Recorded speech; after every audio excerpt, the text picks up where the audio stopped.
But I'm sure they're not going to do that. I'm positive. I'm willing to eat some candy that I don't like if that happens. All right, we're putting a candy bet on this. All right, I like it. I'm so certain they're not going to do this that I will eat some candy that I dislike. Black licorice. I don't like black licorice. Okay. I'll eat black licorice if they do this, and I would happily eat it.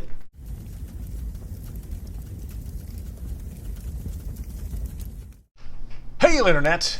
It's Paul, it's Matt, the Dork Lords. We are here talking about Loki, Season 1, Episode 4, The Nexus Event. We open with a flashback to Sylvie as a young child in Asgard being kidnapped by the TVA for some unknown variance. Ravana is the hunter who arrests Sylvie. Sylvie steals Ravana's tempad and escapes, which begins her life on the run. We end with Loki and Sylvie in the Timekeeper throne room. We'll talk about how they get there later. Loki tells Sylvie, we will figure this out. When she asks him how he knows, he says, because back on Lamentus, this is new for me. He seems to be about to say something profound when he doesn't get to finish because Ravana prunes him with the pain stick. Again, never turn your back on the knocked out villain. That's always that's a trope. Yes. Anyway, okay. Yep. But so like, all right, show's over. Title character's dead. I don't know. What do you? But wait, there's a mid-credit scene in which Loki awakens in what appears to be in a post-apocalyptic New York, and he's greeted by 4 variant Lokis. There's Kid Loki. There's Loki Gator. There's a version of Loki, I think, holding Mjolnir, a version of Mjolnir, so maybe he's worthy of Mjolnir in a particular reality. And then there's Classic Loki. It's Richard E. Grant, dressed in the cosplay, comic-accurate garb. So that's how that's the cliffhanger we end on. I think they say something like, he's like, oh, am I in hell? Am I dead? Or like, you will be if you don't come with us. So they're trying to help him, it seems. But, yes. We don't know. Come with them if you want to live. Come with me if you want to live. So, Paul, before we launch into, I'll say this. We were talking about how episode 2 had a ton of info in it. Episode 3 was a little easier to figure out the plot. Episode 4 is back to episode 2 level craziness. But okay, anyway, Paul, what did you think about the Nexus Event? Yeah, I was less than thrilled. I was kind of, one of the things I always felt about television shows like this, initially I developed this theory for Lost. So when you have a show where there are a lot of theories about what's going on and what is this show about and everything, that as the show progresses, there were people who will be right and people who will be wrong. And the people who will be wrong are probably the ones who are going to dislike the show. Okay. So, I'm one of the people that is wrong about this show. I thought that, no, this Sylvie's not a Loki. Yeah, she is. She's a Loki. That's right. I don't have to eat salt licorice, apparently. So that's all you care about. I put my salt licorice bet on the line. There we go. Yeah. Now it seems like it really wasn't much of a. I love the show now. It wasn't really much of a gamble, really. So I wish I'd pushed you to something a little more controversial. Salt licorice will be saved for later. There'll be other salt licorice bets. That's not why I had issues with it, though. I mean, there's, one of the problems of these, a lot of shows that have villains where they're trying to sort of reform them, is that you have to say, does that make sense that they could have, been reformed? Sure. It's like you could argue that the Loki that was in Thor's 1 and 2 and Avengers, it's making me question whether or not that Loki would have actually been as reformed as he was in Ragnarok. Yeah, seeing his future where he's good on a film strip is not the same as experiencing being good. right? I mean, maybe that would be the argument. Would be like, well, he saw that he gets along with his brother, and he saw it in the course of 20 minutes, but he didn't actually experience the emotions of what that emotional journey. Yeah, I mean, I guess I shouldn't undercut the experiencing the death of his mother and I guess the death of his father, really. So anyway, so I mean, that's sort of where I'm coming at now, where it's hard for me to sort of square what we're seeing with the Loki that was doing pretty horrible things in Avengers, that Loki being this Loki. I hear you. He does seem like a kinder, gentler Loki, and we're not necessarily given the reason why. You talk about theories. We had a lot of great theories in the comments last week, all of which were wrong, including us. So yes. Sorry, Lulu, Maxed. Here be subtitles. Which, by the way, here be subtitles. Great Loki double theory. I thought that one had a chance. I was on board with that one. I think the best guess goes to Jerome, who said, so I watched the episode thinking the writers have Loki doing dumb things. He would never break the TemPad device, which is his only way to survive / return to the TVA. It never occurred to me it was an illusion. So he's like, going, hey, thanks for saving the story, Dork Lords. He's like, in my defense, I always assume the writers are stupid / lazy. All right, well, there. I thought you were saying that it turns out that the writers are stupid or lazy. That's what I'm kind of saying, in a way, right? I mean, I'm not going to go that far, but in terms of, we were saying like, oh, Loki's making so many odd choices, like choosing to drop his disguise. Yes. All these like public displays and stuff that it just seemed like, oh, here's the explanation. It doesn't matter because he's in an illusion. But no, it mattered, apparently. Unless there's a long con giant illusion, which I don't think is happening. I think that's off the table at this point. So it did feel like they wrote in, as Jerome was mentioning there, some things like, oh, he broke the TemPad device. Would he really? Like, there were some things that were happening from episode 3, the way they got resolved in episode 4, were less than thrilling, let's say. But as far as episode 4 goes, I enjoyed a lot of the little plot points that came out of episode 4. And so maybe I enjoyed this episode a little more than you did, it sounds like, perhaps. I don't know. Do you agree, though, that that whole scene between Ravonna and Mobius was really strained? The amount of stuff they're trying to, shove under the rug. Right. Well, that's been a little bit of a bone of contention for me, trying to wrap my mind around what it took the TVA, the higher-ups in the TVA, what it took for them to fool this many people for this long. Yeah. I mean, an infinite amount of time, practically. Like, just seemed like, what? How is it the thing? So, yeah, similarly. And I feel like I wanted to see what Hunter B-15 saw. I got you. I get why they didn't show it though. I'm okay with they're like, look, we're gonna show on her reaction. What it meant to her. They should have. I'm sorry. They should have spent the extra money to show anything. Right? Because she says like, I was happy. So just show like a happy childhood or something. Yep, a happy Hunter B-15 walking down the street, and during the sun hitting her face. I would have been satisfied with that. I got you. Okay. Anything.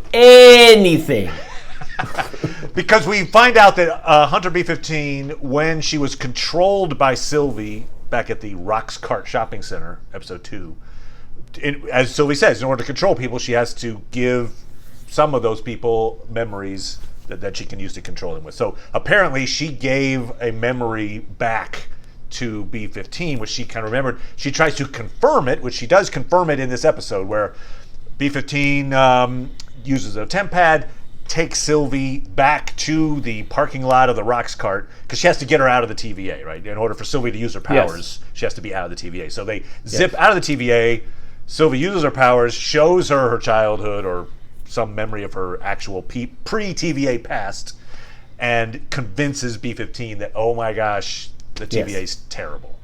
Yes. And so, and we have more evidence that the TVA is terrible by what they did to little kid Sylvie. I mean, they're treating her. That it was like Ravonna was a terrible hunter.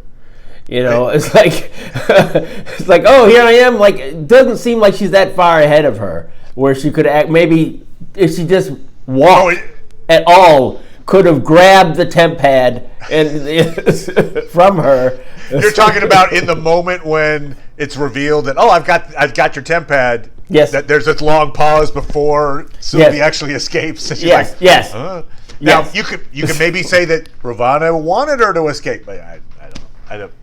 You're right. It does feel like in the moment.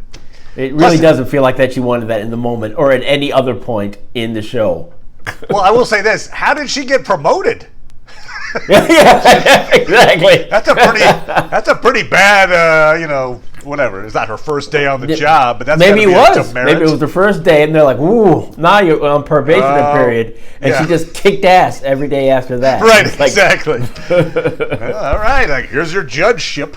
So yes, we do see that Ravonna was originally a hunter, and she was the one responsible for taking in little kid Sylvie. Sylvie is not doing anything particularly outrageous in the moment. She's playing with her toys by herself in a room. It's not even like she took compassion. It's not as a kid. No, she didn't care. Well, then we see the little kid Sylvie going through the same processing that Loki did. It was kind of played for laughs with Loki, but with a little kid, it's kind of creepy. Like, you have no rights, 5-year-old child. You're like, oh man. And what's the point? If you're just gonna, disappear, right? Why even bother to, come on, kid. Someone who is not competent really to defend yourself. Yeah. From what? And that's kind of her point too, is old adult Sylvie, we had that moment in the elevator with Ravonna. She's like, well, what was it? Why? Do you believe that? Do you believe that she doesn't remember? I do not believe she does not. I think Ravonna knows exactly why she did it. Yeah, she's being a bitch. And that's one of the questions I've got, and one of the questions for the show that's going to answer is, what was it that made Sylvie a target when she was just a little kid? There's something about that. Well, there's a few different questions like that. Well, one of them right up front also is why was this moment between Loki and Sylvie on Lamentis this giant Nexus event? Right, so they're sitting waiting for the apocalypse. Yes, they're admitting it. They're like, we don't have a way out. We're not even trying to escape. Hey, it's nice knowing you, and great. And they have a little meaningful moment there, but they're seconds away from the apocalypse is coming. Whoa! Yes. It's like Rogue One, that moment where they're sitting on the beach and they're like, whoa! Yes, it's very reminiscent of Rogue One. So that's it. So who cares whether they admitted they love each other or whatever, because they're about to die. It's the reason you can hide in a pre-apocalypse, because nothing you do matters, because everybody just dies and who cares. So why is this like the huge reason?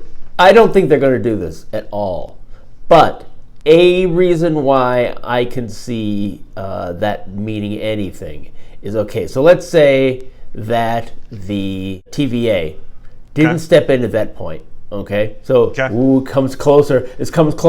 And something about both of them being together causes some weird energy to happen and save them. Then it's like, okay, they might have survived that and then destroyed everything or been much powerful and changed history.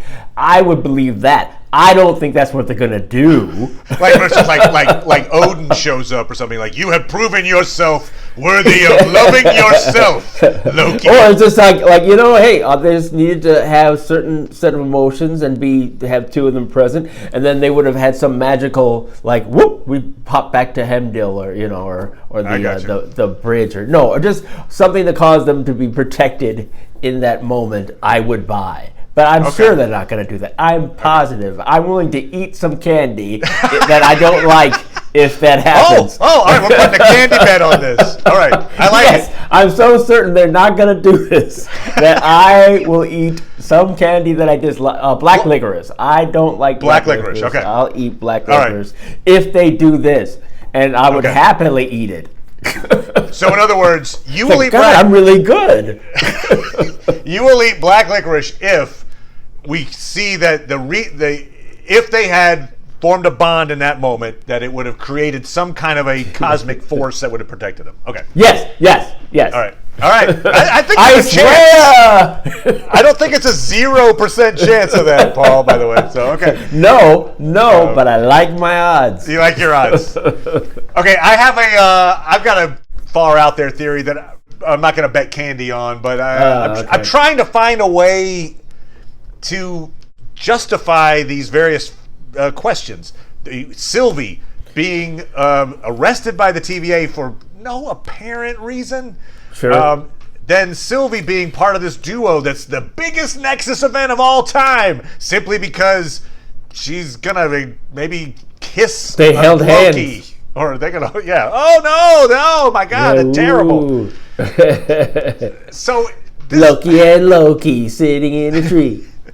So this is, I think, yeah, far out there. Probably, almost certainly not the case. But here we go. Here's a theory for you.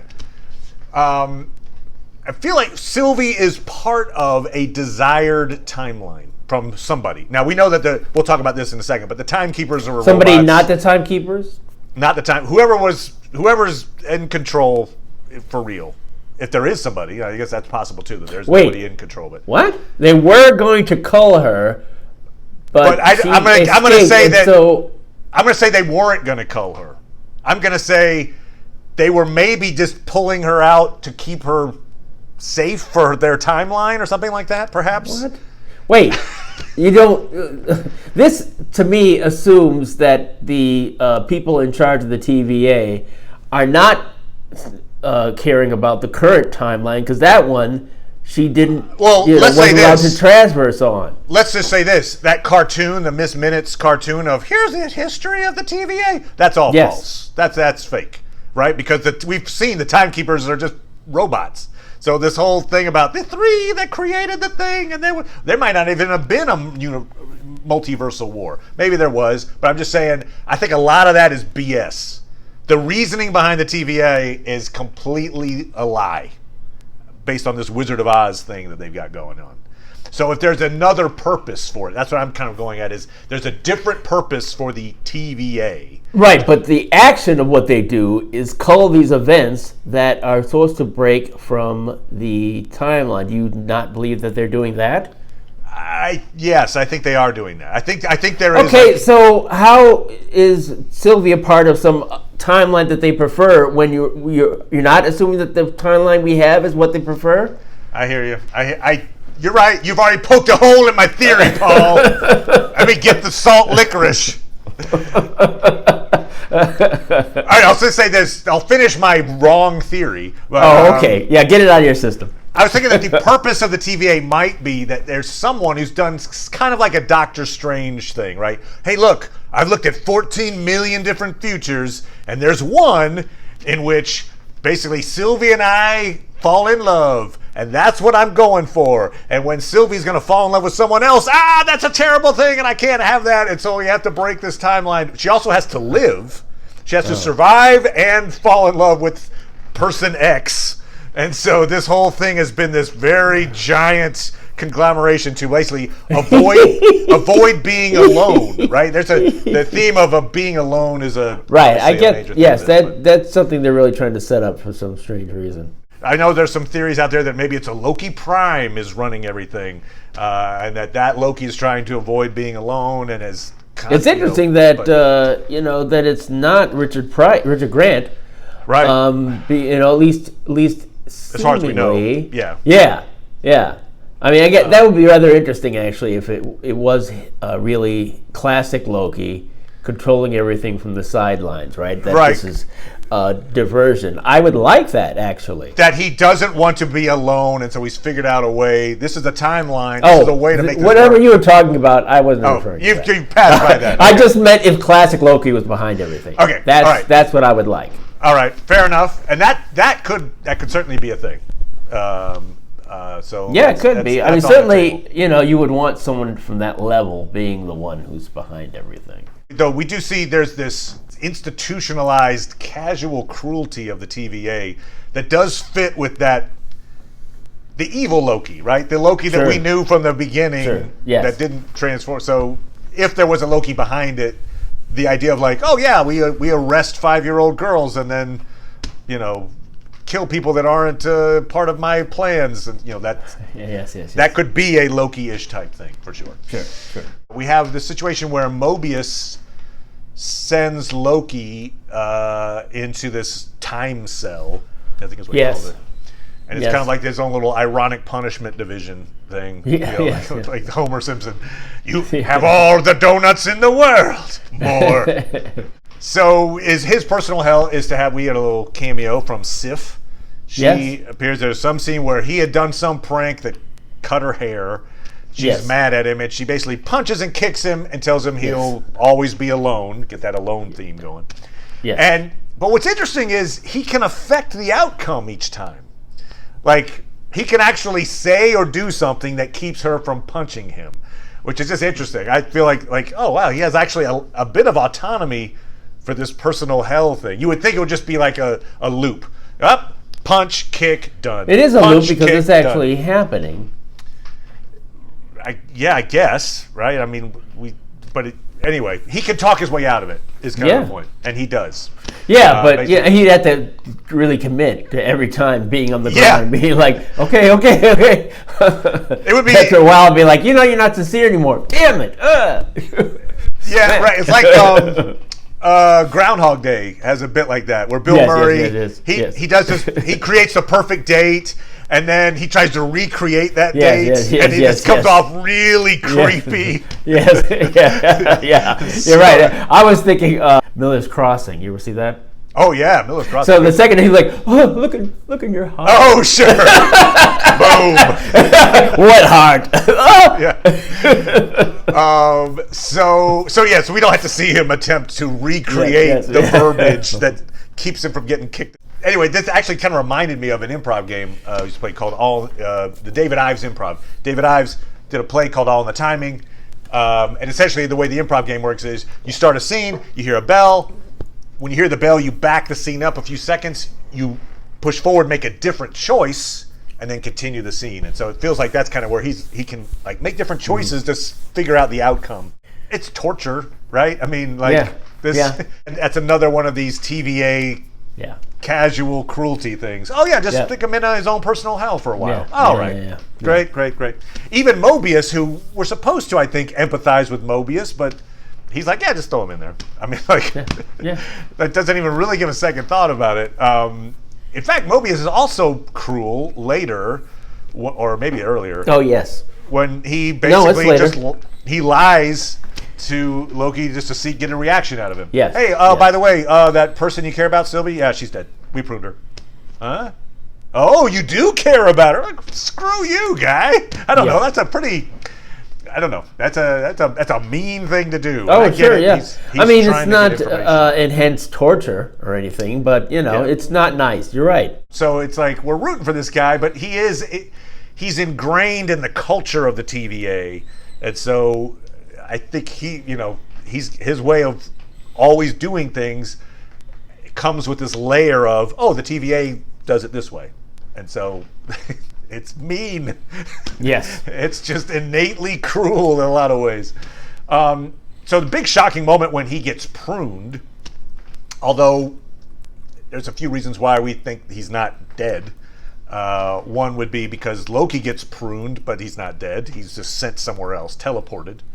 And also there are some trailer scenes that we haven't seen of him yet that suggest he's going to be in future episodes. I feel like he just, like Loki, he was teleported somewhere. Here's a question. Do we feel I think it's likely. Do we feel like the pruning stick, the pain stick, yes, was to teleport, say, Loki away, or did Loki get saved by his fellow Lokis or something at the last moment, or? Like, in other words, I don't think it's likely that they sort of have some monitoring ability where they can intercept things. There's a setting that's like teleport instead of kill, maybe. So another important plot development is we find out that the hunter that had said, like, it was real, who gave the location of the timekeepers away, is apparently, we didn't see it happen, but we're told that she was pruned because she went crazy. But we know as it turns out, by Mobius stealing the TemPad and watching the footage, that she was copping to the fact that, oh no, I had a life before the TVA, and she knew that variants become mind-wiped hunters. I'm thinking too that I feel like they could have shown us her death, especially at that moment when Mobius sees the video of her and Ravonna, that they could have shown at that point, right? Like Ravonna deciding to kill him. Yeah. So it just feels like it's sort of, no, trust us, she's dead. It feels like, really? I agree. My sensors are going off. Like, is she? Yeah. So that's in play, and it is interesting. I mean, when Mobius switches those TemPads, in Ravonna's office, I mean, he's got to know he's going to be in real trouble for that. Yeah, right? yeah. You think that, but hey, I feel like it wasn't a bad little sort of, hey, I noted it later, Right, it's like, right. It wasn't. Right. He makes a little attempt of, they get switched. Yeah, okay. Yeah, but, oh boy, if I had a nickel for every time that happened to me. Right. I feel like he did a good job of, trying to throw off the scent. It was clear, but still. Yeah, and then he just cops to it. He's like, yeah, maybe send me back to a place I was before I was in the TVA, you jerk.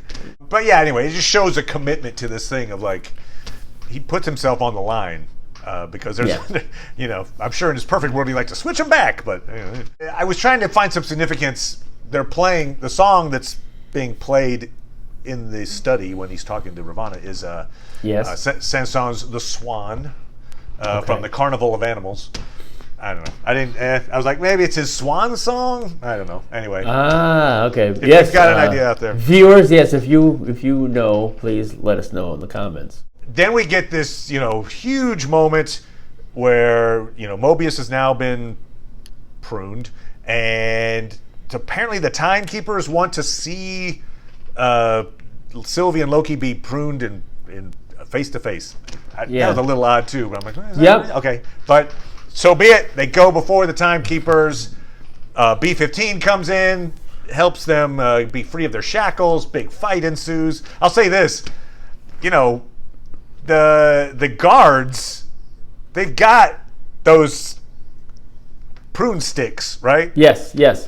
They're all they gotta do is touch somebody and they'll go away. They're trying to fight with like the back end of. I'm like, what are you doing? Just touch them. Just touch them. Anyway, they're very incompetent. They're stormtroopers.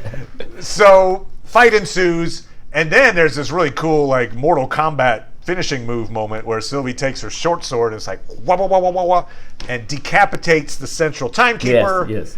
Its head rolls down. Its wires. We see that. And the laugh is pretty disturbing, right? So the other two timekeepers like malfunction and kind of power down when laugh. Really, I like. Well, that's the casual cruelty of that. Our friend, we never liked him anyway. Sucks to be you. As we thought, that was going to be kind of a Wizard of Oz type thing. Don't look behind the curtain. Sure enough, it's all just window dressing.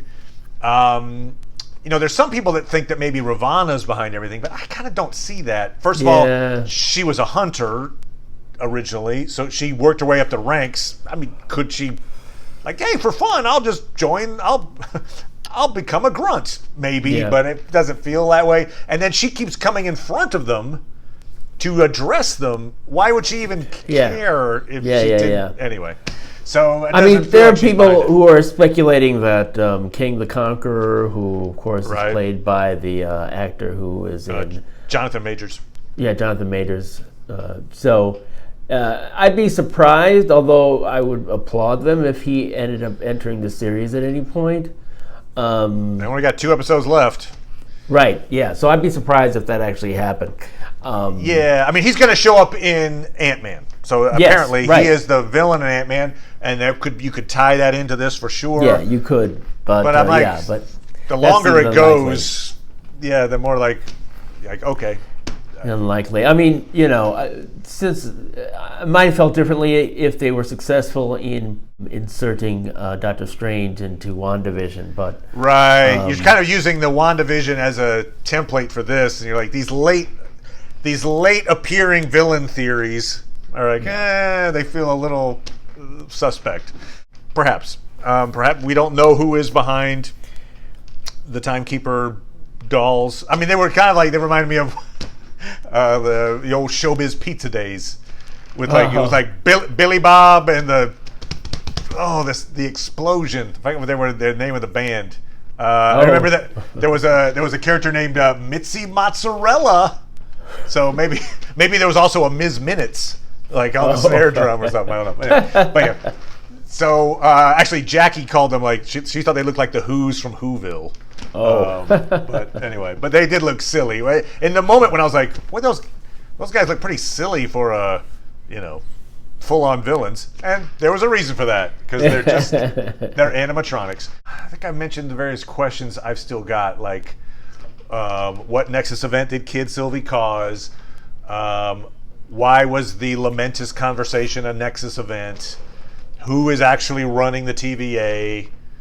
I guess the other question I had was what was Loki going to say? What was that finishing thought that he had that he starts off with? I mean, it's hard to know, but he was about to say something meaningful to Sylvie. Maybe it was what Bill Murray said to Scarlett Johansson in Lost in Translation. Yes, exactly. Here's a little Easter egg that I probably people know this already, heck, but I was kind of proud of myself for figuring out, like, oh, look at this. So in one of the trailers, we see this large ship that like crashes onto dry land, which is coming up, whatever, the next 2 episodes. I just did a little check because you see the number on the ship, 173. Sure. Looked it up. It is. It's the Eldridge, which is the boat referenced in the Philadelphia experiment. Oh, wow. So it's for those who don't know, the Philadelphia experiment. It's a big conspiracy theory, kind of wacky. That's from 1943. Supposedly there was this ship that turned invisible and it teleported to New York, which is interesting because they're in New York, and like got in a war with aliens. Anyway, it's a real giant, over-the-top urban legend. But I think much like the D.B. Cooper thing, I think MCU is putting a spin on these historical events. Interesting. So I think that we'll see an explanation for the Philadelphia experiment, Loki style. Perhaps. Loki style. Loki style. So I'd love if we get some little bit from that. The Loki Gator. I don't know, like just a reference. Even Loki is like, wait, is that me? Oh yeah. One last thing, we do hear vampires get name dropped, right? So he's like, we've dealt with Kree and Titans and vampires. Yeah, right. So like a little Blade reference, perhaps. Yeah, later. sure. But yeah. But yeah. Mahershala Ali. So we'll get to see Loki hanging out with Richard E. Grant apparently next episode, and we'll see. There's a lot of questions. How they answer them will determine how good this season is. So let's do it. Let's bring it home, MCU. I'm looking forward to it. Thank you as always, Paul. Appreciate it, good sir. Sure. And we'll talk to you guys next time for episode 5. Bye.